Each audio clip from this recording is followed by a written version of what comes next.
খাগড়াছড়ি সদর উপজেলার ভাইবোনছড়া এলাকায় দেশীয় জাতের পাশাপাশি ৫ একর জমিতে বিদেশি জাতের আমের বাগান গড়ে তুলেছেন কৃষক উচনু চৌধুরী। তার বাগানে রয়েছে Miyazaki, Chiang Mai, banana mango, American red palmer, কিউসাক ও ব্যাকস্টোন ম্যাঙ্গোর মতো জনপ্রিয় জাত।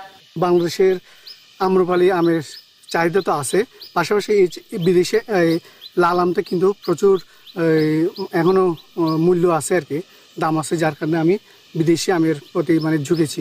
একই উপজেলায় মং গ্রিন লাইফ এগ্রো ফার্মের মালিক মংসিতু চৌধুরী ২০১৪ সালে সরকারি চাকরি ছেড়ে আম চাষে নামেন। বর্তমানে তিনি ৩০ একর জমিতে ৫৪ প্রজাতির দেশি ও বিদেশি আম চাষ করছেন। এবছর অর্ধ কোটি টাকা মতো বিক্রি আশা আছে। এখানে ৫৪ জাতের উপর আছে, সবগুলো ধরনের ৩০টা জাতের মতো আম ধরেছে, আর বাদ বাকিগুলো হয়তো আগামী বছর ধরতে পারে। বাজারে ১ কেজি মিয়াজাকি আম বিক্রি হচ্ছে ৫০০ থেকে ৯০০ টাকায়, রেড আইভরি, হানি ডিউ ও আর্টউইট ৩০০ থেকে ৪০০ টাকা, ব্যানানা ও কিউজ্যাক ম্যাঙ্গো ১০০ থেকে ১৫০ টাকা, কিং অফ চাকাপা ৫০০ থেকে ৭০০ টাকা, পালমার ও ব্রুনাই কিং ৫০০ টাকায়। তবে দিনে দিনে ফলন বাড়লেও বিক্রি করতে গিয়ে হয়রানির শিকার হওয়ার কথা জানান ব্যবসায়ীরা। বিভিন্ন জেলায় আমগুলো পরিবহনের ক্ষেত্রে রাস্তায় আমাদের হয়রানির শিকার হতে হচ্ছে বিভিন্ন চাঁদাবাজির কারণে।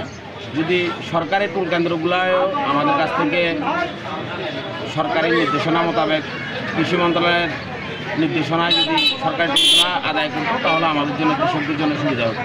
বিদেশি আম চাষাবাদে আগ্রহ বাড়াতে চাষিদের প্রযুক্তিগত সহায়তা ও প্রশিক্ষণ দিচ্ছে স্থানীয় কৃষি বিভাগ।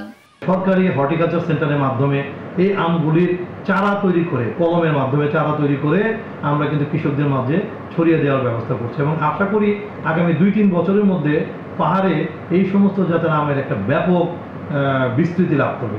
এই ধারা অব্যাহত থাকলে খাগড়াছড়ির কৃষিখাত আরও লাভজনক হবে বলে মনে করছেন সংশ্লিষ্টরা। নিউজ ডেস্ক, দেশ টিভি।